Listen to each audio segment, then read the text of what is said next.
Totta, minun pitää yrittää vähän kovemmin puhua, kun ei ole nyt erillistä äänimiestä täällä ottamassa ääntä, valitettavasti. Hän on Kanarialla. Lontoossa. Niin onkin. Lähti Lontooseen sitten, mutta menin Kanarialle. En ole tyhjä. Kovin. Jeps.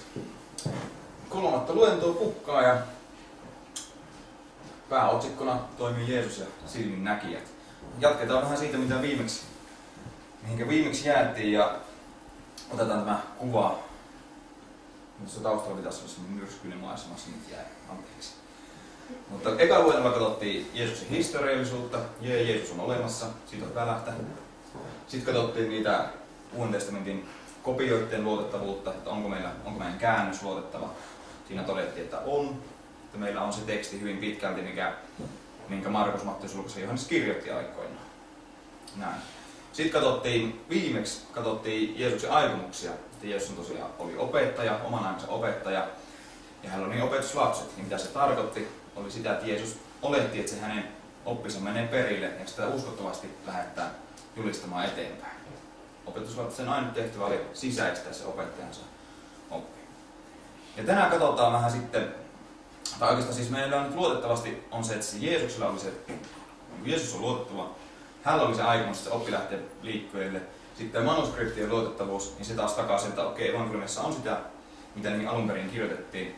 Niin meille jää siihen Jeesuksen kuolemaan ja evankeliumien kirjoittamisajankohan välille semmoinen tietty.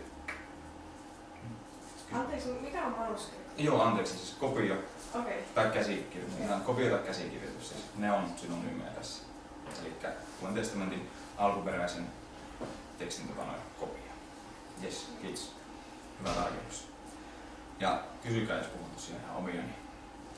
Eli jää se tauko siihen Jeesuksen ja evankeliumien väliin noin 30 vuotta suunnilleen, ennen kuin Markus kirjoitettiin, tai 35.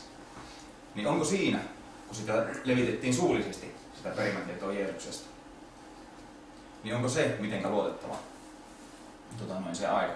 Levitettiinkö se luotettavasti vai oliko se rikkinäinen puhelin? Viime kerralla myös katsottiin näitä haasteita, mitä on niin sanottu muotokritiikki on antanut tai jättänyt tosi ison ongelmaisen perinnön tai oikeastaan Jeesus-tutkimukselle. Aikoinaan tehtiin tämmöinen kahtiajako uskon Kristuksen ja historian Jeesuksen välille. Se tarkoittaa sitä, että huomattiin, että Uuden testamentin kaikki tekstit on kauttaaltaan semmoisen Kristususkon värjäämiä. Eli Jeesus alun perin ei ollut argumentoija, että Jeesus alun perin ei sanonut olevansa Kristus, sanomansa olevansa Messias. Että vasta sitten pääsiäisen jälkeen, kun opetuslapset koki ne ylösnousemuskokemukset, niin ne oli, että wow, se olikin Messias, vaikka se ei sitä ikinä sanonut. Niin sitten se kokemus muutti heidän muistot Jeesuksesta. Kaikki ne opitkin, mitä he oli oppinut, niin he keksi niitä, että okei, kyllähän se Jeesus sanoikin näin. Ja sitä ruvettiin keksimään. Ja sitten tosiaan, kun ne muotokriitikot sanoi tai vertas tätä Jeesus-traditiota, eli perimätietoa Jeesuksesta, mitä ne levitti sitten, ne opetuslapset ja kristityt, niin ne vertas sitä perimätietoa kansantaruihin. Ja kansantaruissa oli se homma, että ne saa mennä vapaasti, niitä saa siis vapaasti kertoa ihan ilman kontrollia, niitä saa keksiä vapaasti, niitä saa muokata vapaasti. Ja tämä on se malli, jolla ne sitten kahtoo tätä Jeesus-traditiota. Ja ne ajatteli, että okei, sitten siellä alkuseurakunnissa oli joitakin tilanteita, joissa sitten syntyi aina uusia Jeesus-kertomuksia. Oli vaikka joku konflikti jonkun kanssa. Ja sitten, että hei, no keksitäänkö tarina, jos Jeesus ratkaisee tämän konfliktin. Nämä on ne haasteet, mitä niin oikeastaan on. Ja viime luennolla päästiin siihen, että Jeesus oletti tosiaan, että hänen sanomansa leviäisi uskollisesti. Se opetti niitä opetuslapsia. Opetuslapset oman aikansa tavan mukaan opetuslasten tehtävä oli painaa mielensä se mestarinsa oppi, niin teot, se käyttäytyminen kuin myös sanat. Ja se Jeesus-tradition muodostuminen alkoi jo Jeesuksen elinaikana. Ja oikeastaan Kristususko huomattiin viime tunnilla vainolla, että sekin syntyi siellä Jeesuksen eläessä. Ne tunnusti Jeesuksen Messiaksi jo silloin. Mutta vasta ylösnousemuksen jälkeen he ymmärsivät lopullisesti, että mitä se Messias oikeastaan olikaan. ne ei todellakaan oottanut, että Messias tulisi kärsimään, niin kuin Jeesus sitten kärsi. Ne otti semmoisen voittoisan Messiasta. Joo, no tänään ruvetaan katsomaan tosiaan sitä väliä, miten se Jeesus-traditio lähti liikkeelle. Ja ihan ensiksi perehdytään vähän siihen, että mitä evankeliumit on, niin kuin kirjoina, tämmöisiä kirjallisina teoksina, mitä ne on. Ja mä väitän, ja suurin osa tutkijoista nykyään hyväksyy sen, että evankeliumit ovat oman aikansa biografioita, eli elämäkertoja. Elämäkerta jostakin henkilöstä, tässä tapauksessa Jeesuksesta. Mistä me tiedetään, että ne on semmosia? No, meillä on antiikin ajalta tosi paljon tämmöisiä elämäkertoja. Esimerkiksi keisareista on paljon ja suurista miehistä, filosofeista ja niin poispäin. Niin niitä oli paljon, vertailukohteita siis on. Ja kun niihin ollaan verrattu, ollaan huomattu, että hei, tämä tekstilaji on tosiaan siis biografia. Ne on elämäkertoja, ne evankeliumit.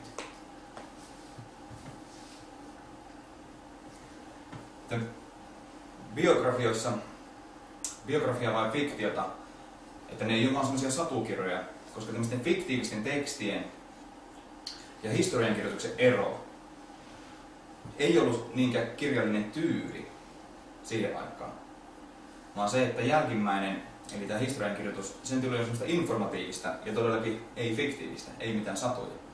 Tämä kirjallinen tyyli tarkoittaa nyt sitä, että siihen aikaan tämmöiset fiktiiviset, eli sadut, ja sitten myös kaikki historian kirjat, ne kirjoitettiin tämmöiseen juonimuotoon, tämmöiseen kerronnalliseen muotoon. Meille se kuulostaa tosi oudolta, että otatte jonkun historiankirjan tai jonkun tieteenkirjan käteen ja lukisitte sitä, ja siinä olisi semmoinen niin kuin juonimuotoinen selitys sitä asiasta, tai esitys sitä asiasta. Mutta näin, se on semmoinen kuiva esitys, tieteellinen kuiva esitys. Se on tosi nuori ilmiö, ehkä 100-200 vuotta. Sanoisiko näin. Mutta antiikissa varsinkin, ne kirjoitettiin ihan tämmöiseen hyvään kirjalliseen tyyliin, kerronnalliseen muotoon. Eli se kirjallinen tyyli ei ole ero siinä, että onko joku fiktio vai joku historiankirjoitus. Että vaikka evankeliumit on semmoisia, että se menee semmoisessa kerronnallisessa muodossa, se Jeesuksen tarina, niin se ei tarkoita, että ne olisi fiktiota. Ja tärkein ero on tämä, että ne fiktiiviset tekstit, ne kertoo aina ei-aikalaisistaan. Eli semmoista, jotka on tapahtunut satoja vuosia sitten. Mutta se historiankirjoitus, ne elämänkerrat, ne täytyy kirjoittaa aina omasta ajasta. Semmoisista henkilöistä, joista oli vielä niin kuin silminnäkijöitä elossa. Semmoisista piti kirjoittaa ne. Ja evankeliumit kirjoitettiin siihen aikaan, kun silminnäkijöitä oli vielä elossa. Se täyttää tämän kriteerin. Sitten historian kirjat, tai oikeastaan nämä fiktiiviset tekstit, ne ei maininnut historiallisia yksityiskohtia, niin kuin evankeliumissa mainitaan. Siellä on tosi paljon näitä, ne liitetään Rooman historiaan, niin keisareihin näin poispäin, juutalaisen historiaan, niin ylipavistoon ja kaikki juutalaiseen kulttuuriin muutenkin ja tapoihin. Ja siellä on paljon, varsinkin Luukkaalla on tosi paljon tämmöisiä pikkuisia yksityiskohtia, jotka on historiallisesti ihan oikein. Ja sitten vielä tämmöisiä historiallisia esipuheita. Eli monet historioitsijat aloitti teoksensa, että minä olen kirjoittanut tämän siksi ja siksi ja käytin lähteinäni sitä ja sitä varten. Ja Luukas kirjoittaa tämmöisen omaa evankeliumiinsa. Selvä merkki siitä, että hei, nyt ei ole kyse fiktiosta, vaan ihan kunnon historian kirjasta. Päästään siihen Luukkaan esipuheeseen myöhemmin. No joku on väittänyt, että okei, että no ei ne kuitenkaan ole välttämättä biografioita, elämänkertoja, koska Jeesus tekee niin paljon ihmeitä. Niin se on niin paljon ihmeitä. Se on semmoinen satukirja, jossa on paljon ihmeitä. No, se, että Jeesus tekee ihmeitä paljon, on siksi, koska Jeesus oli ihmeiden tekijä. Se on ihan sama kuin, jos suuri osa näistä muista elämänkerroista olisi vaikka kenraaleista kerrottu. Sitten joku kirjoittaisi lääkäristä. No ei, tämä voi olla elämänkerta, koska tässä on paljon, kerrotaan sairauksista ja niiden parantumisista. Sen kirjallisen tai sen tekstilajin eroa tee se, vaan se tekee sen kohteen eroa. Jeesus on vain erilainen kohde elämänkerralla. Se ei tee sitä tekstilajista erilaista. Se, että Jeesus teki ihmeitä. Plus, että jos ihmeitä mainitaan, niin kyllä niissä keisareittenkin elämänkirjoissa oli ihmeitä. Vähemmän vaan. ja ne oli vähän ehkä huonompia. Yksi tapaus on semmoinen, että yhdelle keisarille tuodaan semmoinen joku rampa ja sitten sille sanotaan, että kosketat tai sylkäise sitä ja sitten se tekee sen ja sitten se parantuu. Ja vähän tämmöinen lavastettu maku ehkä siinä. Jeesus omalla vallallaan teki niitä. Mutta Jeesus tunnettiin ihmeiden tekijänä. Siksi evankeliumissa on paljon ihmeitä. Siksi siinä on, koska se on biografia ihmeiden tekijästä. Ei sen kummempaa. Ja antiikin historioitsijat sanoo, että kun ollaan katsottu, niin kriteerit hyvälle biografialle oli se, että ne kirjoitettiin tosiaan aikalaisista. No evankeliumi täyttää tämä. Ne kirjoitettiin 30-65 vuotta Jeesuksen kuolemasta. Siihen aikaan oli vielä silminnäkijöitä elossa. Toinen oli se, että lähteitä piti käyttää luotettavasti. Ja tätä me tänään ruvetaan katsomaan. Että onko niissä mitenkä? Onko silminnäkijän todistusta? Vai onko vaan sellaista vapaasti keksittyä juttua? No mitä väliä sillä on oikeastaan, että me voidaan luokitella nämä evankeliumit tämmöisiä tekstilajiltaan niin elämänkerroiksi. Antiikin ajan elämänkerroiksi. No hyvinkin paljon väliä, että ne evankeliumien kuulijat ja lukijat olisi tunnistanut ne tosiaan biografioina. Sitä, että hyvänen aika. Tämä on elämänkerta tästä. Tämä väittää olevansa ihan totta. Tässä ei ole kyse sadusta, mistään niinku romaanista, mistään fiktiosta. Ne, jotka kuuli niitä evankeliumita ja luki, ne olisi tunnistanut, että hei, tässä on historiankirjoituksesta kyse, eikä mistään niinku keksitystä. Ja se kertoo myös paljon siitä, että miten meidän pitää tulkita, tai että mitä odotuksia niinku niillä evankeliumien kirjoittajillakin oli. Kun ne tiedosти, että hei, me ollaan kirjoittamassa nyt elämäkertaa. Mitkä onkaan säännöt sille, kun kirjoitetaan tämmöistä biografiaa? Siitä siirrytäänkin katsomaan historian kirjoitusta antiikissa. Antiikin aikainen maalaus. Ei. Nyt meni väärin. Eli mitkä oli historiankirjoituksen säännöt? Mitä ne historioitsijat siellä sanoo? Mikä on hyvä historiankirjoitusta? Lähdetään käymään läpi ihan niin kuin ekatunnilla käytiin läpi niitä, että mitenkä Jeesuksesta on mainittu. Niin ihan näitä henkilöitä. Semmoinen herrasmies kuin Herakleitos, kreikkalainen historioitsija, hän on sanonut kuuluisa lauseen, silmät ovat paremmat todistajat kuin korvat. Ja tämä nyt ei tarkoita sitä, että ootko sä katsomassa jotain tapahtumaa niin kuin näin silmillä, että okei, vai niin kuin näin korvilla. Ja sitten, että näin on paremmin. Ei tarkoita sitä, vaan se tarkoittaa, että silmät tosiaan, että sä oot itse paikalla ja aistit sen kaiken, sä oot itse silmin näkijä. Ja korvat tarkoittaa sitä, että sä oot kuullut sen joltakin toiselta. Herakleitos korosti silminnäkijöiden tärkeyttä. No, Herodotos, toinen tosi tärkeä historioitsija. Näitä historiankirjoituksen isiä.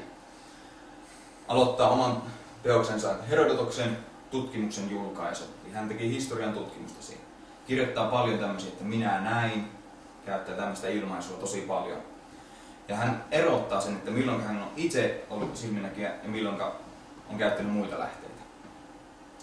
Ja tässä oli vielä kova juttu sekin, että tarkisti omalla näyllään tai oikeastaan omalla todistuksellaan kuulopuheita. Että jos sä kuulit, että sieltä on semmoista. No, se lähti ja meni ja kahtoi, että okei, näin täällä tosiaan on, niin kuin kuulit. Tarkisti sen.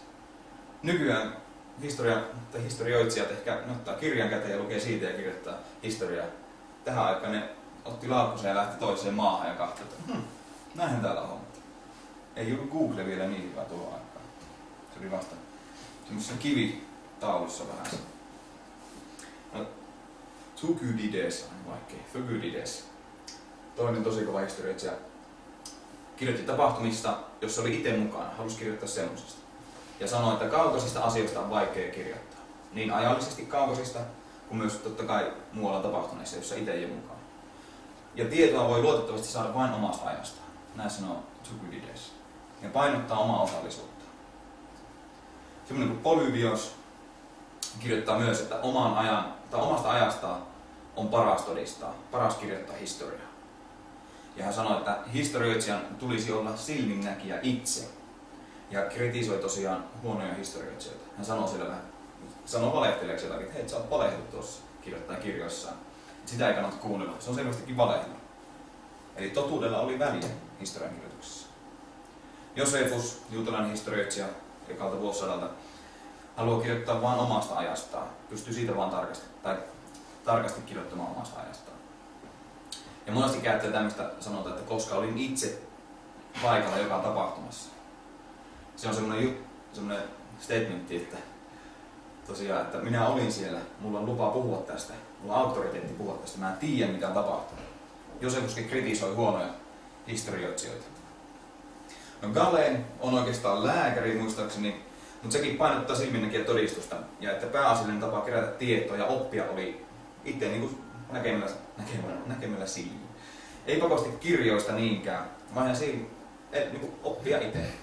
Ja hän muutenkin ammatinharjoittajien parissa oli tämmöinen lause, että elävä ääni, oppiminen elävältä ääneltä. Ja se tarkoitti sitä, että parhaiten opit käytännössä, parhaiten opit kun mestari opettaa sulle sanoo, sä kuulet sen äänen. Ja opit itse siinä käytännössä ja omiin silmiin. Myös ei-historialliset tekstit todistaa siitä, että näkö oli luotettavin tapa saada todellisuudesta tietoa, hahmottaa todellisuutta. No sitten jatketaan vielä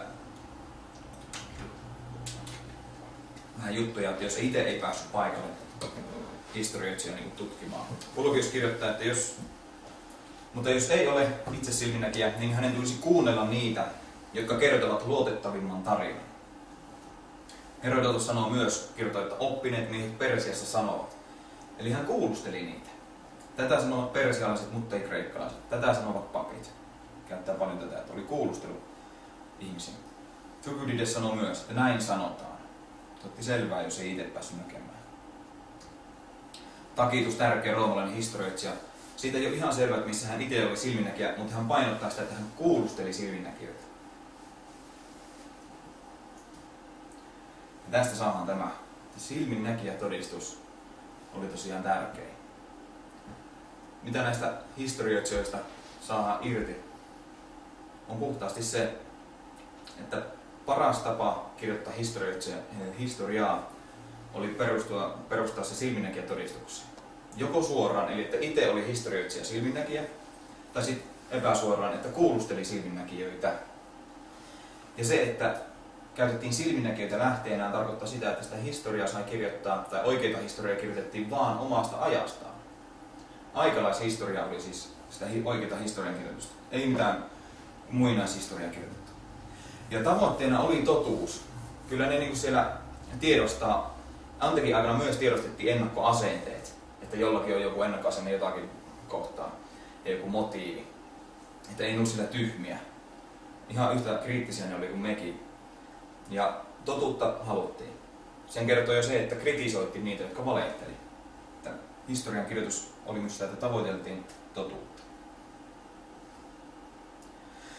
No millainen silminnäkijä oli paras silminnäkijä? Se henkilö, joka oli itse mukana tapahtumassa ja kokenut ne. Ei mikään sellainen neutraali sivustakatsoja, joka on vaan ja lähtee sitten kotiin. Vaan itse niissä mukana ymmärtää, että hei, mistä tässä on kyse. Ja on silloin kiinnostus ollut niissä, sun motiivi on ollut mukana niissä.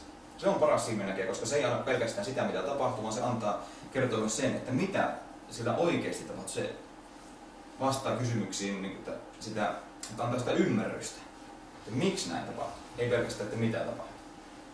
Verratkaa vaikka talvisotaa, että kumman todistusta te uskoisitte paremmin, että mitä talvisodassa oikeasti tapahtuu, mikä on totuus siitä. Sitä suomalaista veteraania, joka oli siellä koko ajan, vai sitten vaikka joku ulkomaalainen reporteri, joka tuli sinne rintamalle yhdeksi viikonlopuksi ja sitten kirjoittaa sitä juttua. Kumman todistusta te ennemmin uskoisitte? Ja kertoo siitä paremmin. Se neutraali reporteri vai sitten se veteraani. Tai vaikka holokaustia. Kumman todistus on parempi holokaustista? Joku keskitysleirin selviytyjä, joka selviytyy sieltä, vai sitten amerikkalainen sotilas, joka tulee sodan loppuvaiheessa jo pelastaa ne. Ja vähän katsoo, että täällä oli uuneja. Kumpi kertoo paremman todistuksen? Se, joka oli Jeesuksen kanssa, se 2-3 vuotta, jolloin Jeesus opetti, vaan sitten vaan joku, joka katsoi, hei Pena, Jeesus, nyt on. No niin, lähdetään kotiin. Sitä on hyvä miettiä. Ainakin antiikin historioitsijat ajatteli, että se, joka on mukana siinä, se on paras silminnäkijä. Mitä tästä siis päätellään, on se, että Uuden testamentin kirjoitusympäristö. Uusi testamentti kirjoitettiin semmoisessa ilmapiirissä, jossa historiallisella totuudella oli siis merkitystä. Ja silminnäkijät oli parhaita lähteitä. Ja evankeliumit on tutkimuksen mukaan historian kirjoitusta, biografioita. Oliko kristityt siis kiinnostuneita vai liikkuiko se traditio anonyymisti ja vapaasti? No pelkästään sen puolesta voitaisiin sanoa, että ei, kun voidaan luokitella evankeliumit biografioiksi. Koska niillä oli edellytys se, että hei, käytettiin lähteinä silminnäkijät todistusta, tai ainakin lähteitä, jotka perustu siihen, että historiallisella totuudella oli väliä. Kirjoitettiin aikalaisista. Mutta meillä on myös muita todisteita. Ei pelkästään tarvitse tästä evankeliumien tekstilajista päätellä tätä. Voidaan katsoa kirkkoisiä vähän ja niistä tsekata, että mitenkä he kertoo sitä Jeesus-tradition levittämisestä. Ireneos, kirkkoisä, 130-202.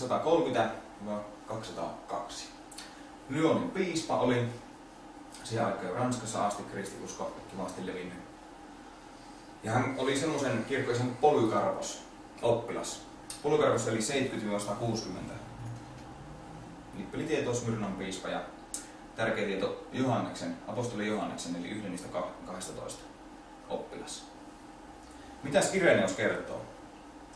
Hän kirjoittaa näin, että otin huikan vettä. Sillä minä erityisesti muistan, ja tuohon aikaan kun ihminen sanoo, että muistaa, niin siinä on ainakin sentin verran enemmän painoarvoa. Joskus on gramman verran enemmän painoarvoa. Noin kuin nykyaikana jos sanoo muistaa. Silloin ne osas muistaa. Muistan sen ajan tapahtumat paremmin kuin viime vuosien, sillä se, mitä opimme lapsena, pysyy osana kasvavaa mieltä ja tulee sen osaksi. Niin, että voin sanoa sen paikan, jossa siunattu Polycarpos istui, niin kertoi kuulumisia. Hänen olomuotonsa, puheet, joita piti väkijoukoille, kuinka hän kertoi keskusteluistaan Johanneksen kanssa ja muiden, jotka olivat nähneet Herran. Ja nyt ei ole tosiaan sitä, että hei, on Jeesus, vaan tosiaan, että nähneet tarkoittaa, että ne oli ollut se Jeesuksen kanssa, kuunnellut sitä ja oppinut häneltä, silminnäkijöitä. Nähneet Herran, kuinka hän, eli Polycarpos, muisti heidän sanansa ja mitä asioita he olivat kertoneet Herrasta, hänen mahtavista teoista ja opetuksista. Polycarpos sai ne sanan, siis Jeesuksen elämän silminnäkijöitä, julisti niitä yhdenmukaisesti kirjoitusten kanssa. Mitäs Ireneos sanoo tässä? Sanoiko se, että minä kuulin Polycarpokselta, kuinka hän oli kuullut nimettömältä yhteisöltä, jossa kerrottiin tälleen kollektiivisesti tarinoita, jotka oli vapaasti keksitty. Ei, se sanoi, että hei, Johannekseen liittää suoraan sen tradition Jeesuksesta. Ja niihin, jotka oli nähnyt Jeesuksen, nähnyt Herran. Ireneos kertoo sitä, että se Jeesus-traditio liikkui silminnäkijöiden nimissä. Sitten, että hei, että kuka sulle on sanonut tuon? No Johannes sanoi. No mitäs tuota? No se oli se yksi toinen, joka oli nähnyt Herran. Ei ole mitään, että joo, mitäs työ siellä seurakunnassa sanotte? Vaan että kuka on sanonut ja mitä. On kova todistus. Mutta rano vielä. Papias. 60-135. Taas nippelitietoja Hierapoliksen piispa. Loistava sijainti isojen kaupunkien risteysvälissä. Pystyi kuulemaan tosi paljon, kun kristityt liikkui ympäriinsä. Tunsi muun muassa evankelista Filippoksen tyttäret. Jos muistatte apostolien tekoja, on kaikki muistamme. Papias kertoo omassa tekstissään, että en epäily laittaa sinulle hyvään muotoon kaikkea sitä, mitä huolellisesti opin vanhimmilta ja mitä kirjasin muistiin, totuuden vuoksi, jonka nimeen vannon. Toisin kuin monet, minä en nauttinut niistä, joilla oli paljon sanottavaa, vaan niistä, jotka opettavat totuuden. Enkä välittänyt niistä, jotka muistelivat joidenkin muiden käskyjä, vaan niistä, jotka muistivat Herran antamat käskyt, jotka toimivat uskon hyväksi ja ovat totuudesta itsestään. Ja jos kohtasin jonkun, joka oli ollut tekemisissä vanhimpien kanssa, minä tiedustelin vanhimpien sanoista. Eli siitä, mitä Andrew tai Pietari olivat sanoneet, tai Filip tai Tuomas tai Jaakob tai Johannes tai Matteus, tai kuka tahansa muu Herran opetuslapsista. Ja mitä Aristion tai vanhin Johannes, Herran opetuslapset, sanovat. Sillä minä en ajatellut, että tieto kirjoista olisi hyödyttänyt minua niin paljon kuin elävä ja pysyvä ääni. Taas se elävä ääni, mistä aikaisemmin mainittiin. Oppii parhaiten silminnäkijänä ja tälleen silminnäkijöitä. No mitä nämä vanhimmat tarkoittaa, on siis niitä seurakunnan johtajia siihen aikaan, joita asetettiin seurakuntiin valvomaan ja kontrolloimaan. Niin Papias kertoo siitä, hän halusi kirjoittaa, tai hän kirjoitti semmoisen 5-osaisen kirjasarjan Jeesuksen sanoista. Se on hävinnyt valitettavasti. Itse kun se löytyisi, niin se olisi aika ihan tosi mielenkiintoista. Niin Papias ei kirjoittanut sitä, että ja kyselin heiltä, aina kun kohtasin jonkun, tiedustelin heiltä, mitä heidän yhteisössään sanottiin, tai mitä heidän yhteisössä sanottiin. Papias sanoi, että halusin tietää, että mitä nämä Herran opetuslapset oli sanonut. 60-135 eli Papias. Silloinkin vielä tosiaan kysyi, että mitä ne silminnäkijät itse sanoo. Se liitettiin niihin silminnäkijöihin, se Jeesus-traditio. Ei mihinkään vapaasti. Se ei ollut vapaasti muokattavaa tai että kierteli ja keksittiin tälleen yhteisöissä, vaan silminnäkijöihin selvästi liitettiin. Ja tämä on vielä tosi kova juttu. Tässä Papias kirjoittaa suunnilleen ehkä 110-120, mutta siis sen tekstinsä, mutta tämä aika, josta hän puhuu tässä, on oikeastaan 80-luvulta. Silloin hän keräsi tätä tietoa. Sitä eka kerättiin hyvin tietoa, ja sitten lopulta vasta kirjoitettiin ylös oikeastaan, tai niin kuin tehtiin se valmis kirja. Muistinpanoja aikaisemmin tehtiin. Niin se aika, josta se kertoo, hän sanoi hyvin, että mitä nämä Pietari ja muut olivat sanoneet, eli ne oli jo kuollut siihen aikaan, mutta sitten hän käyttää presenssiä täällä. Aristion ja vanhin Johannes, Herran opetuslapset, sanovat. Eli ne oli elossa vielä silloin, 80-luvulla. Ne oli vielä elossa. Ja monet on yrittänyt tästä sanoa, että Papias sanoo, että sillä minä en ajatellut, että tieto kirjoista olisi hyödyttänyt minua. Siitä on jotkut sanonut, että okei, Papias todistaa siitä, että evankeliumeilla, ne kirjoittiin 60 vuodesta eteenpäin, että niillä ei ollut mitään väliä tuohon aikaan, että niitä ei arvostettu tuohon aikaan. Ei Papias sitä sano tässä, vaan Papias sanoo sitä, että niin kauan kun on eläviä silminnäkijöitä, niin totta kai myös niiltä yritetään sitä tietoa saada enemmän kuin pelkästään kirjoista. Sitä sanoo Papias tässä. Hän painottaa sitä silminnäkijöiden tärkeyttä. No onko meillä lisse? Kyllä. Semmoinen kuin Quadratus. Hieno kuvakin. Kuoli 129. Noin. Hän on kirjoittanut näin. Vapahtajamme teot olivat aina keskellämme, sillä ne olivat totta. He, jotka parantuivat, nousivat kuolleista. He olivat aina läsnä, ei vain vapahtajan eläessä, vaan pitkään sen jälkeen, niin että jotkut selviytyivät jopa meidän päivimme asti. No ei tietenkään sinne 129-luvulle asti, mutta niin kuin kun Quadratus oli nuorempi, tietysti varmaan vanhana kuoli, niin syntynyt ehkä joskus 5, 6, 70-luvulla, niin silloin vielä. Eli Quadratuskin sanoi, että elävät silminnäkijät, ne oli tärkeitä, ne oli koko aikaa siellä yhteisössä mukana. Ei ne ollut silleen, että no niin, oppi silleen, sä oot silminnäkijä, että sinä et saa vaikuttaa yhtään tähän Jeesus-traditioon. Vaan niiltä kysyttiin, niihin aina palattiin, että hei, miten se menisi, miten se Jeesus sulle sanoi? No minäpä kerron, koska minä näin sen. Ne oli aina siellä mukana ja kaikki tiesi, että hei, tuo on silminnäkijä. Kysytään siltä. Ja ne pystyi toimimaan niin kuin kontrollein. Mutta nämä kaikki todistaisi siitä, että se traditio liikkui silminnäkijöiden nimissä. Ja niillä oli tärkeä osa traditioiden levityksessä. Mutta onko meillä evankeliumeissa todistusta tässä? Mitä vingootti? Kyllä meillä on. Kyllä vaan. Luukas on oikeasti oman aikansa ihan yhtä hyvä historioitsija kuin kuka tahansa muu antiikin historioitsija. Ja se on ihan siis faktaa. Siitä ei mihinkään pääse. Luukas kirjoittaa nyt sen esipuheensa. Hän sanoo näin.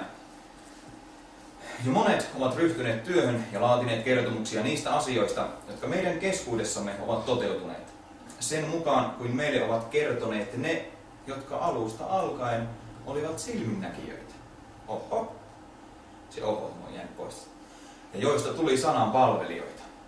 Niin olen nyt minäkin otettuani alusta asti kaikista tarkan selon päättänyt kirjoittaa yhtenäisen esityksen sinua varten, kunnioitettu Teofilos, jotta tietäisit, kuinka luotettavaa sinulle annettu opetus on.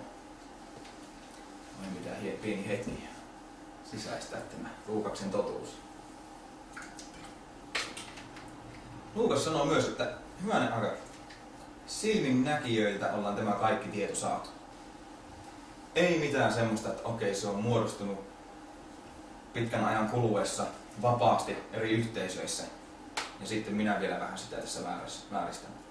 Ei vaan, että silminnäkijät on kertonut tämän jutun meille. Puhas linja, Ireneus, Papias, Kvadratus, Luukas. Mahdoton todistus siitä. Että Jeesus-traditio tosiaan levisi pääsääntöisesti silminnäkijöiden nimissä ja toimesta niin kauan kuin ne eli. Mitä tuo pääsääntöisesti totta kai sen takia laitoin, koska heti kun silminnäkijä kertoo se jollekin toiselle, joka ei ole silminnäkijä, totta kai sekin saa kertoa eteenpäin. Ei se ole se, että ei ikinä kerro kellekään, vaan totta kai ne kertoo sitä eteenpäin. Että myös ne levitti sitä. Eihän niitä silminnäkijöitä riittänyt niin kuin ihan joka paikkaan vartioiksi. Vaan opettaa sitä traditiota eteenpäin. Ja okei, nyt sinä osaat sen, nyt sinä saat toimia myös sille tradition vartijana tai sille vähän kontrolloida, että ei teillä mitään tahansa hypistä. Mutta pääsääntöisesti se lähti liikkeelle silminnäkijöiden parissa. Se ei siis ollut nimetöntä, anonyymiä. No, toinen puoli tästä jutusta, että oliko siinä, että okei, se liikkui niiden nimissä, mutta oliko siinä kontrollia? Saiko sitä keksiä? Koska on mahdollista toisen ne silminnäkijät, että niillä oli sinänsä vaan suuri lupa kertoa, tai ne kertoo pääsääntöisesti, mutta sitten ne on itse voinut totta kai muokata sitä, keksiä. Mutta onko tästä mitään todisteita?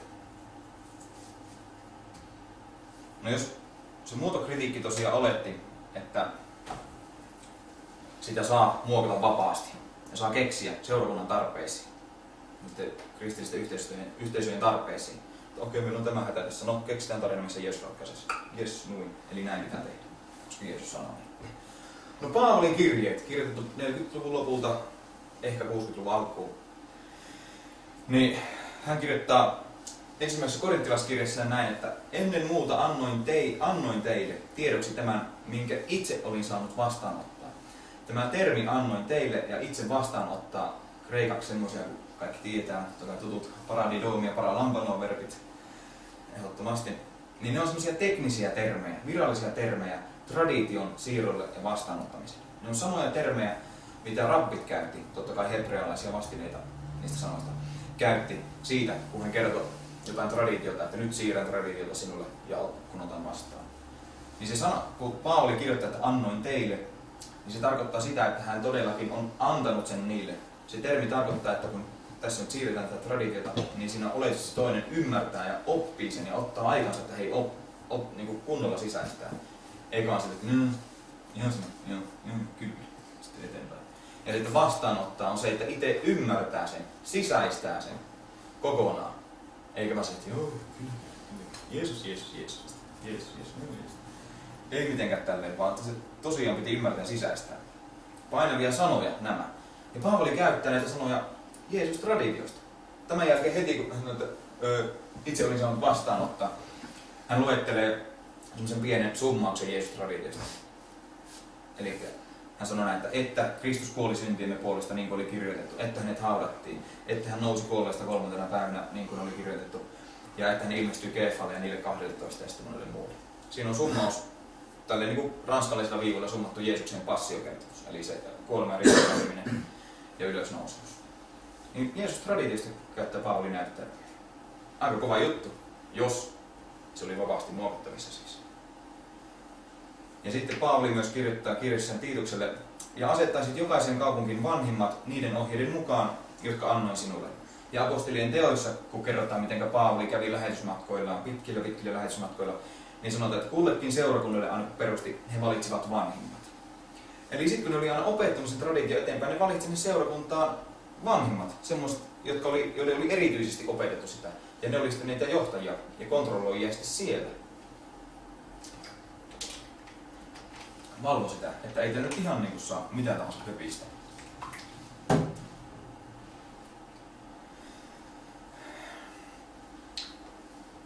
Ja muotokriitikot oletti, että sitä Jeesus-traditiota ei olisi tosiaan niin kuin levitetty silleen itsensä vuoksi. Että ihan niin kuin vaikka tässä nyt, että hei, tulkipa tähän kokoontukkeen, niin minä kerron teille Jeesuksen tarinan kokonaan. Ja yrittäkää oppia se.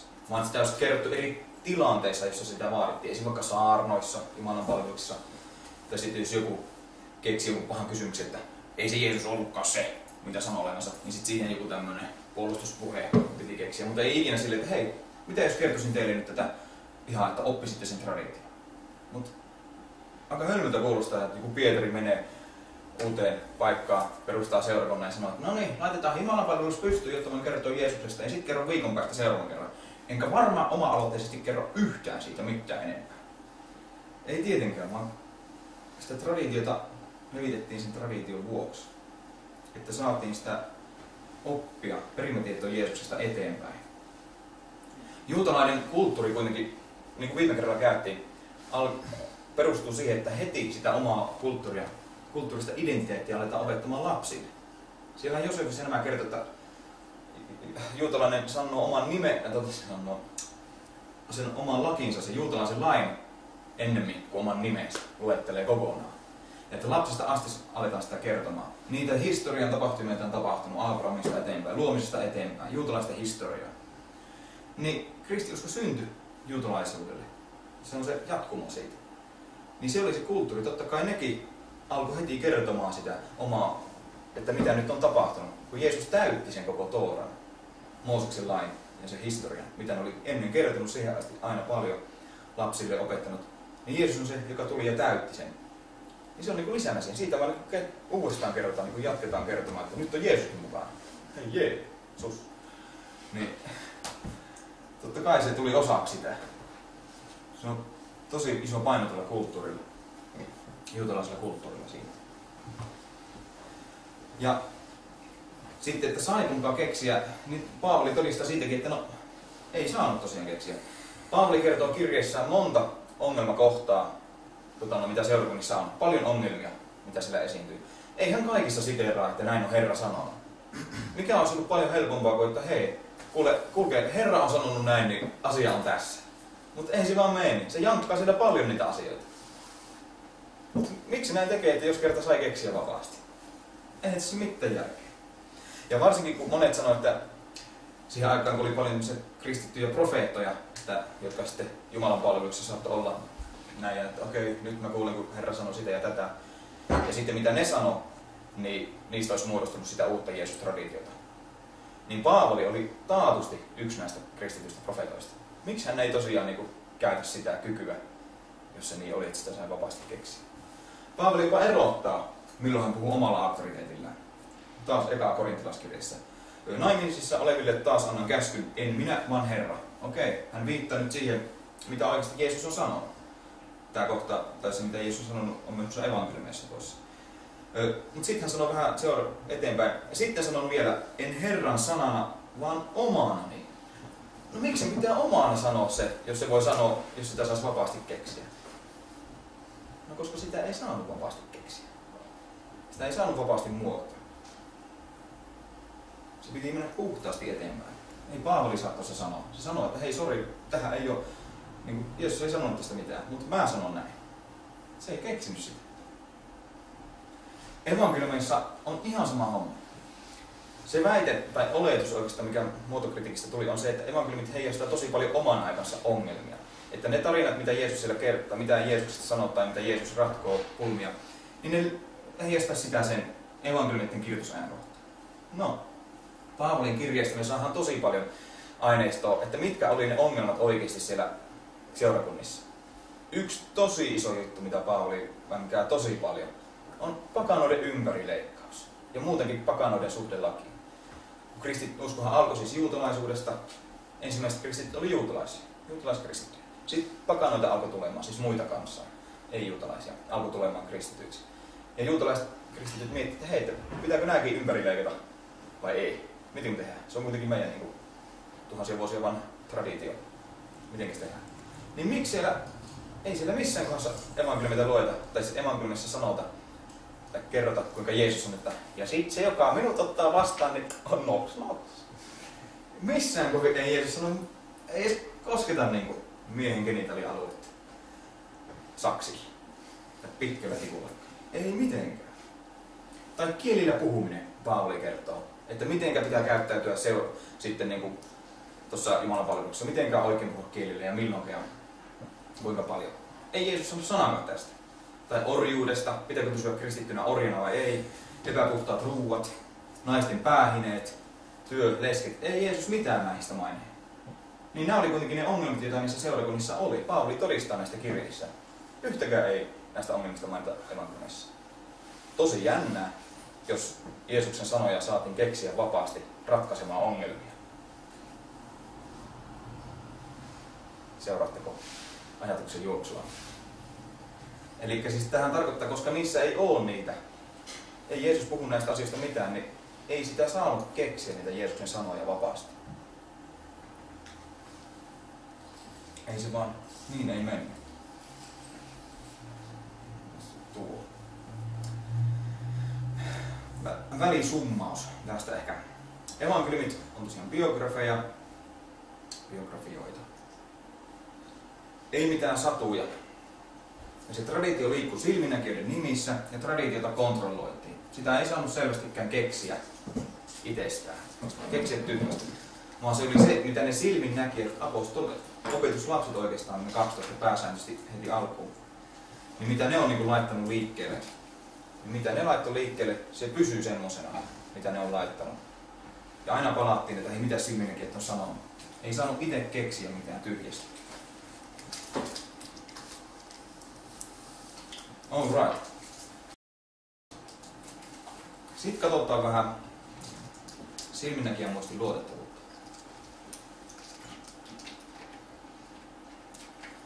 Ja meillä on äskeisen perusteluvajan päätellä, että evankeliumit on hyvinkin luotettavia. Ne kertoo just sen, mitä apostolit itse näki, mitä silminnäkijät on todistanut. Niihin on tallentunut luotettavasti se. Mutta silti on mahdollisuus, että hei, muisti on kuitenkin niinku aika huono saattaa olla. Että voiko sitä silminnäkijä muistiin luottaa ollenkaan. No tietenkin pitää muistaa, että kyse ei ole siitä, että opetuslapset, kun Jeesus kuoli 30 ja Markus kirjoitettiin 60 tai 65, joskus 35 sen jälkeen, niin siinä ei ole mitään semmoista 30 vuoden taukoa, jonka apostolit oli vaan että ei tehdä mitään sitten. No nyt muuten, muistatteko mitä silloin tapahtui? Semmoista ei pidä ollenkaan olettaa tässä. Vaan se oli semmoista jatkuvaa kerrontaa. Ja siihen tuossa oikeastaan tullaankin. Mikä on muistettavaa? No viime tunnilla luennolla käytiin läpi sitä, että onko Jeesuksen opetukset muistettavia. No siihen aikaan se opettaja ja opetuslapsen suhde oli sitä, että piti muistaa se opettajan juttu. Ja Jeesuksen opit oikeastaan menee hyvin muistettavaan muotoon. Niin runollisesti ja tälleen. Tosi muistettavaan muotoon. Ja, eli ne sanat, Jeesuksen sanat on kyllä opittu helposti. Mutta sitten entäs muuten ne tapahtumat, ihmeet, kaikki manaukset, parantamiset, nämä. Muistaako näitä tapahtumia? No mitä on muistia tutkittu, niin kaksi hyvin tärkeää pointtia on se, että jotta muistaa tapahtumaa hyvin, niin siihen auttaa se, että se tapahtuma on semmoinen uniikki. Se on jotakin normaalista poikkeaa. Ja tätä oikeastaan Jeesuksen koko elämä oli. Siellä opetuslapset ennen sitä Jeesus tuli kalasteli vaan. Ja sitten tullekin jätkä, että hei, tossa olisi viety tuohon ihmiselle ruokkaa. Ja toisten, mitä? Paranteli kaikki. Ei niiden arkipäivää ennen Jeesusta ollut sitä, että ne teki ihmeitä siinä koko aikaa. Ja sitten tälleen, että eikö ole kallaa saatu? No oota vähän. No tuossa on verkko täynnä. Ei tietenkään tälleen. Jeesuksen elämä oli ihan hullua tämmöistä normaalista poikkeavaa. Se olisi varmasti jäänyt mieleen. Ajatelkaa itsekin just tätä normaalista poikkeavaa, että sitten saatte vaikka ylinopeussakkoja tosi paljon. Ja sitten tulee se yksi kerta, kun poliisi sanoo, että hei kuule, Anna, minä maksan tämän sinun puolesta. Varmasti muistatte koko loppuelämänne sen. Ettekä ole silleen, että varmasti muistatte.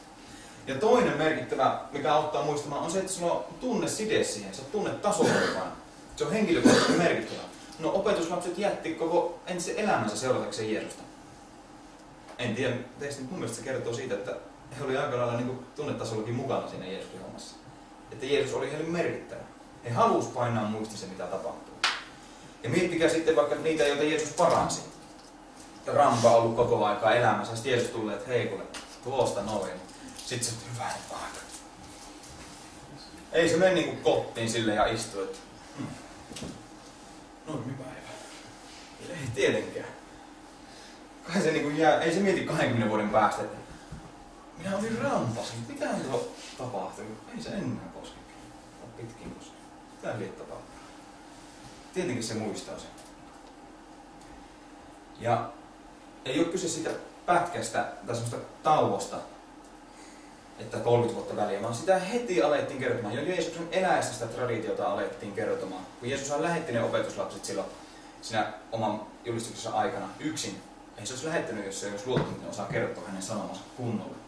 Niin silloin niillä piti olla jo tiedossa sellaiset valmiit traditiopalasit, joita voidaan kertoa aina, että hei, tämä kerrotaan ja tämä, jonka ne oli muodostanut silloin.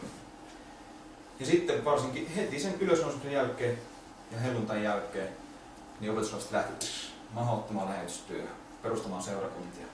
Jatkuvasti kertoo. Se on totta, että jos pitäisi muistaa joku tapahtuma 30 vuoden taakse, niin voisi olla vähän vaikeampaa, jos ei olisi ollenkaan muistellut sitä. Nyt pitäisi vaan muistaa joku päivä 30 vuoden takaa. Ei ole, no itse en edes pystyisi siihen. Se on aika mahdotonta. Mutta se olisi vaikeaa. Mutta jos sä oot jatkuvasti joka päivä sitä kertonut läpi, käyttänyt sitä, niin varmasti muistat sen samalla tavalla. Jos sä oot sen kerran oppinut ja jatkuvasti harjoitat, niin totta kai sä muistat sen vieläkin. Vai mitä mieltä oot? Milloinka Mika opit laskemaan noita pluslaskuja? Millä luokalla? Varmaan olisiko ollut esikoulussa tai ykkösluokassa. No niin, mitä siitä on? 20 vuotta. Muistatko sinä enää, miten lasketaan yhteen? Miten sinä voit, kun siitä on 20 vuotta, kun sinä olet sen oppinut? Eihän niinku... Miten sinä olet pärjännyt? Kyllä, jatkuvasti. Mitäs sitten? Tunnemuistot vähän hyvin tarkasti. Mitä? Tunnemuistot voimakkaat Ne on. tapahtumat voi ihan niinku... Ne jää tosi muistaa hyvin semmosena tarkkana kuvana. Kyllä. Kymmeniä vuosia. Niinpä. Tutkittu nyt. Kun se nimenomaan se on tutkittu, se ei ole pelkästään maalaisjärkeä, vaan se on todistettu, että mikä jää mieleen. Se on totta, että muisti on tietyssä vaiheessa heikko. Tietysti näette jonkun TV-ohjelma, jossa tulee 10 kuvaa ja sanoo sen jälkeen, no niin kukapa muistaa, että varmaan muista kuin yhden kuvan noista. Ja monesti verrataan myös oikeussaliin sitä, että no eihän silminäkijät oikeudessakaan muista paljon mitään. No ei tietenkään muista, koska se mitä oikeudessa pitää muistaa on sitä nippelitietoa. On sitä toissijaisia asioita. Päivämääriä, jotakin nimiä, joku merkki rinnassa. Ei tää ole sitä tietoa, mikä on. Siis se on ihan totta, että tämmöinen tieto ei jää ihmisten päähän. Päivämäärät esim. Häviää ihan ensimmäisenä, muistaakseni pois. Muistaakseni. Ja en nyt muista. Mutta eihän evankeliumit kerro tämmöisistä. Ei ne kerro, että Jeesus tehtyään tämän ihmeen oli perjantai, päivä, aurinkoinen, paikalla oli 12 ihmistä, 7 niistä oli miestä, 1 pieni koira. 1 oli kengät jalassa ja minulla oli hattu päässä. Ei tämmöistä evankeliumissa ole, vaan niissä on just sitä, mikä jää mieleen. Evankeliumissa on tallentunut, ne kertomukset on just semmosia, mitkä muistitutkimuksen avulla voi todeta, että jää mieleen. Merkittäviä, uniikkeja tapahtumia. Mitäs? Ihan pieni väliaikatarkistus. Aika intensiivisesti olemme liikkuneet eteenpäin. No vielä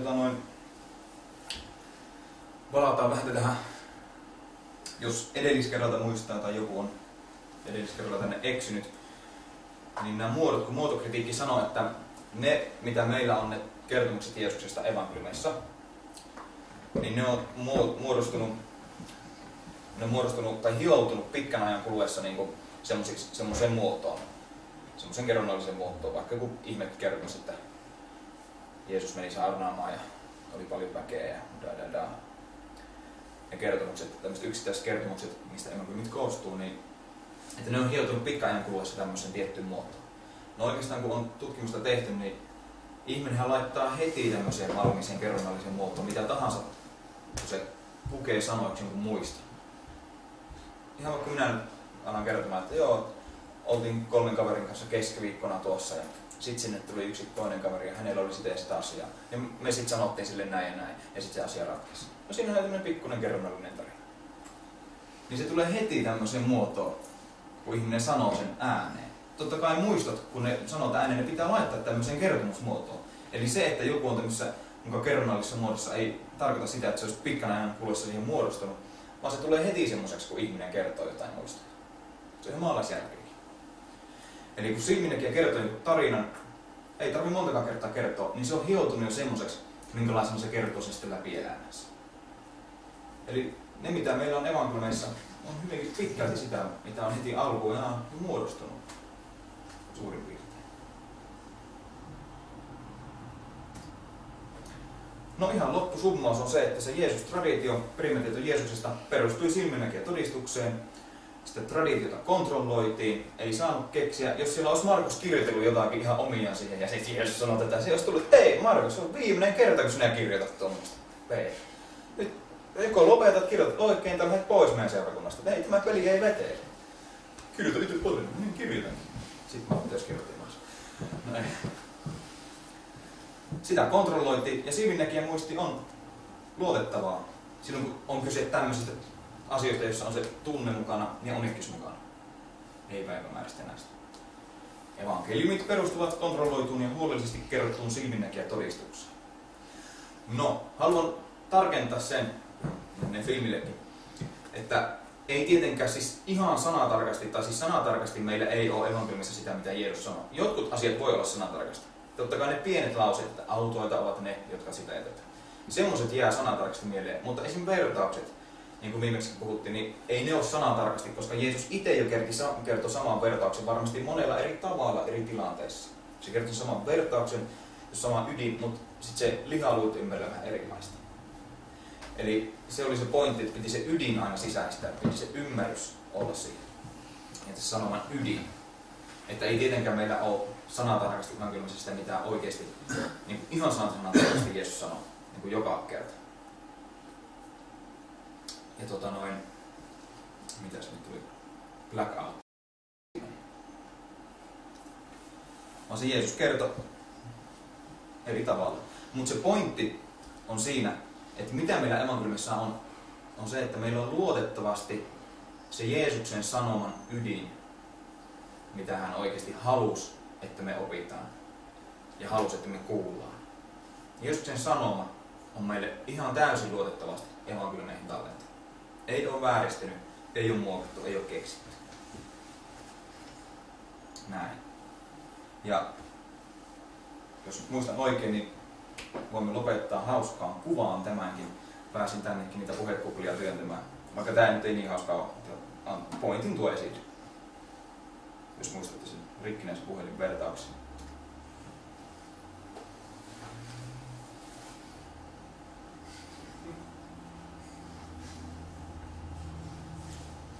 Siitä myös selviää, miksi Juudas sitten ei ollut loppuvasti mukana.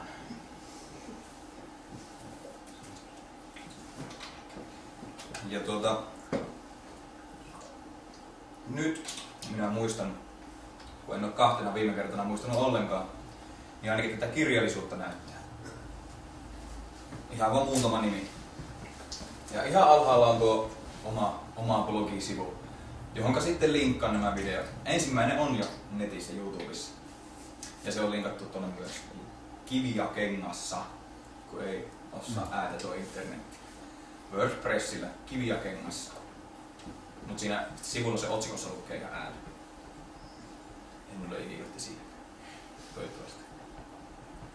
Suosittelen kaikkia näitä kirjoja. Ostakaa heti ja lukekaa. Richard Baukhamin Jesus and the Eyewitnesses. Siitä oikeastaan kaikki alkoi vuosi sitten, kun luin sen. Ja tämä luento oli oikeastaan kiitos hänelle tästä. Tosi hyvä kirja. Toista samaa juttua suosittelen Craig S. Keenerin The Historical Jesus of the Gospels. Jos haluaa yleisesityksen hyvää Jeesuksesta, tosi napakan, niin tämä Who is Jesus? Suomeksikin on just käännetty yksi hyvä kirja. Se on niin kuin Craig Evansin Jeesus huijaus paljasta. Kannattaa tsekata se. Tuollakin kannattaa käydä. Mutta kysymyksiä. Mitä on jäänyt sanomatta, mutta aina tuntuu, että jotakin tärkeää on jäänyt sanomatta. Onko mitään? Kyllähän se kuitenkin on myös niin, että niissä evankeliumissa on nähtävissä sitä, että kun edetään Markuksesta, Matteukseen, Luukkaakseen ja vielä sitten Johannekseen, niin sillä lisääntyy se semmoinen kristologinen tulkinta Jeesuksesta. Eli varmaan sitä niin jonkinlaista tulkintaa on varmaan tapahtunut, mitä kauemmas on edetty niistä silminnäkijäajoista. Niin, no kun Paavali on ennen jo Markusta, ja Paavalissa on tosi paljon kristologista tulkintaa. Siellähän sanotaan paljon enemmän kuin synoptissa, eli Markus, Matteus, Luukas oikeastaan. Eli se on jo ollut silloin Paavalilla. Että Jeesuksen palvominen niin kuin jonkunlaisena ehkä jopa niin Jumalan hahmona ja Kristuksena, se on heti ihan niin tosi varhaista kristillistä tai sitä varhaista perimätietoa, varhaista käytäntöä. Se on totta, että siis tämä hyvä pointti siinä, että niissä evankeliumeissa on eroja, on eri niin semmoisia painotuksia. Se on totta. Ja jotkut on kirjoitettu vähän eri tavalla, niin kuin joku tapahtuma. Että totta kai kun ne laitetaan rinnakkain ja katsotaan, että okei, tässä on ero, tässä on ero, tässä on ero. Mutta ihan pelkästään niistä eroista, että okei, sanoiko Jeesus tuon vai sanoiko se tämän, oliko haudalla, montako naista kahtomassa, oliko 1 vai oliko 3, oliko tuo vai tämä. Niin tämmöiset erot ei oikeastaan kerro tuosta siitä historiallisesta epäluotettavuudesta, vaan se kertoo siitä, että silloin ei ymmärretä antiikin ajan historian kirjoitusta täysin, niitä keinoja, mitä saatiin käyttää. Se on tosi moderni ilmiö, että pitää olla ihan pilkun tarkkaa, että jos on yksi ristiriita jossain, niin se on heti väärin. Mutta siihen aikaan saatettiin kertoa eri tavalla asioita. Tästä pitäisi ihan oma luento pitää. Yksi esimerkki on tämmöinen, että en muista kummassa, missä evankeliumissa sanottiin, olikohan, tämä pointti kuitenkin se, että joku suuri herra on lähettänyt palvelijansa Jeesukselle sanomaan jotain asiaa. Ja toisessa evankeliumissa se suuri herra sanoo itse sen. No meillähän tämä näyttää ristiriitalta. No kumpi se nyt oli? Mutta antiikin aikana ne olisi huomannut, että se ei ole mitään ristiriitaa, koska se on ihan sama, kummin se on. Tuleeko se itse sanomaan vai lähettääkö se palvelijansa sanomaan, koska pointti on kuitenkin se, että se sana on lähtenyt siitä herralta tai siitä suurelta herralta. Se kuitenkin se fakta on ihan sama, että se on tullut sieltä. Se on ihan sama, että onko siinä kukaan välissä, kerrotaanko se, onko se palvelija ollut siinä välissä. Se, että joku kuvaa, että hän itse tuli kertomaan, niin kuvastaamaan sitä, että se sana lähti tosiaan häneltä. Tämmöisiä juttuja. Näistä olisi tosi hyvä pitää oma luento. Mutta sitten se kristologinen tulkinta, niin niissä on totta kai tämmöisiä teologisia erilaisuuksia on evankeliumeissa. Painotuksia nimenomaan. Että painotetaan erilaista asiaa Jeesuksesta. Ja yksikään evankeliumi ei oleta tai väitä, että hei, tässä on nyt koko totuus. Näin se oli ja pelkästään näin. Ei mitään muuta. Että jos jossakin ei mainita jotakin asiaa, niin se ei tarkoita sitä, että se ei olisi tapahtunut, että siinä olisi ristiriita. Johanneskin sanoo, että jos kaikki mitä Jeesuksesta tiedetään, kirjoitettaisiin, niin ei maailman kirjoihin mahtuisi se asia. Niin kyllä tiedostaa, että niitä ei ollut, että ei ollut kaikki siinä. Vastasinko yhtään? Vähän sen sikusta. Mutta totta, että painotuksia on. Se on ihan totta. Ja siinä mielessä, ihan kohta, siinä mielessä se on totta, että niissä evankeliumeissa on sitä evankelistan omaa kädenjälkeä totta kai. Nehän on muokannut ne, koonnut ne sen perimätiedon Jeesuksesta semmoiseksi hyväksi paketiksi. Ja ne on laittanut tämän tähän ja tämän tähän. Mutta niilläkin on ollut tietyt raamit, että ne ei ole voinut ihan miten vaan keksiä siellä. Ja sitten evankelistit monesti selittänyt jotakin asioita, jotakin outoa juutalaista tapaa vaikka, että tämä tehtiin siksi. Niissä on tämmöistä selitystä ja evankelistan kädenjälkeä kyllä, tietenkin. En sitä en väitä, että ei olisi tietyssä tiettyyn pisteessä. Oliko? Niin, ja olisiko tuossa yksi selitys sitten vähän, että evankeliumissa aina kun kirjoitettiin uusi evankeliumi, niin tuotiin siihen informaatioon kristologian tai minkä tahansa suhteen lisääntyy, niin mä ajattelisin, että olisiko mitään järkeä ollut kirjoittaa muutaman vuoden päästä seuraavan evankeliumi, joka olisi ollut sulkoon ihan sisällöltään samaa, kuinka vaan pikkasen vaan olisi kertomuksen järjestystä tai pikkasen lisätty. Eikö se sitä on loogista, että myöskin siihen haluttiin lisätä sitten uutta informaatiota mieleen, että sillä oli todella jotakin uutta arvoa ja uutta antaa. Kyllä, eli kamerallekin mikkiin sanoo. Eli se on just pointti, että ei sulla mitään järkeä kirjoittaa ihan samaa evankeliumia kuin mitä oli jo Markus kirjoitettu. Ei tietenkään, jotain uutta piti saada. Ja tämä on niin kuin Johanneksessakin on tämä, että Johanneksessa on tosi paljon niin kuin isojakin eroja niiden Matteuksen, Markuksen ja Luukkaan kanssa. Mutta että Johannes jättää jotakin tiettyjä isojakin asioita pois. Mutta se on ihan vaan sen takia, koska Johannes tietää, että hänen lukijansa kyllä tietää, mitä niissä muissa on. Se olettaa ottaa ne itsestäänselvyytenä tosiaan siinä. Yes. Tuosta Johanneksesta vaan haluaisinkin kysyä, että onko se niin, että sitä Johanneksen evankeliumia pidetään sittenkin yhtä suurin piirtein yhtä luettavana kuin muita evankeliumia, vaikka se historiallisesti kriittinen sitä kritisoinut. Pidetäänkö Johannesta yhtä luotettavana kuin muita evankeliumia? Johanneksen evankeliumia. Joo, no riippuu tosiaan tutkijasta. Ei niin kuin aina. En minä täällä tutkijoiden yksimielisyyttä ole julistamassa, vaan tiettyjä tutkija kantaa. Niin, itse sanoisin, että kyllä, Johanneksen on oikeastaan tosi paljon semmoisia historiallisia yksityiskohtia, esimerkiksi Jerusalemista, ihan mahdottomasti. Semmoisia, mitä muissa evankeliumissa ei ole. Se on siinä puolessa niin kuin selvää silminnäkiä todistusta, se Johanneksen sisältö. Mutta sitten Johanneksessa on tosi pitkiä tämmöisiä puheita Jeesukselta, jota ei taas synoptikoissa, eli siis Matteus, Markus, Luukas. Niissä on. Mutta se tarkoittaa, mä näkisin Johanneksen semmoisena henkilönä, joka on pitkään, se koko elämänsä niin kuin vaan miettinyt ja heijastellut sitä, että mitä niin kuin Jeesus on ja saarnannut sitä, opettanut ja tosiaan elänyt sitä Jeesuksen oppia. Ja sitten lopulta kirjoittanut sen niin kauniisti, kuin hän vaan pystyy ylös, että näin se on. Ja totta kai olettaen, että hänen lukijat tietää ne muutkin. Johanneksessa on, sitä en tietenkään sano, että kaikki pitkät monologit, mitä siellä on Jeesukselta, että ne olisi sana sanasta. Ei tietenkään. Pikemminkin Johannekessa on nyt tosiaan se ydin ja se sanoma Jeesukselta, mikä on. Ja siellä on se totuus. Ehdottomasti. Näin mä sanoisin.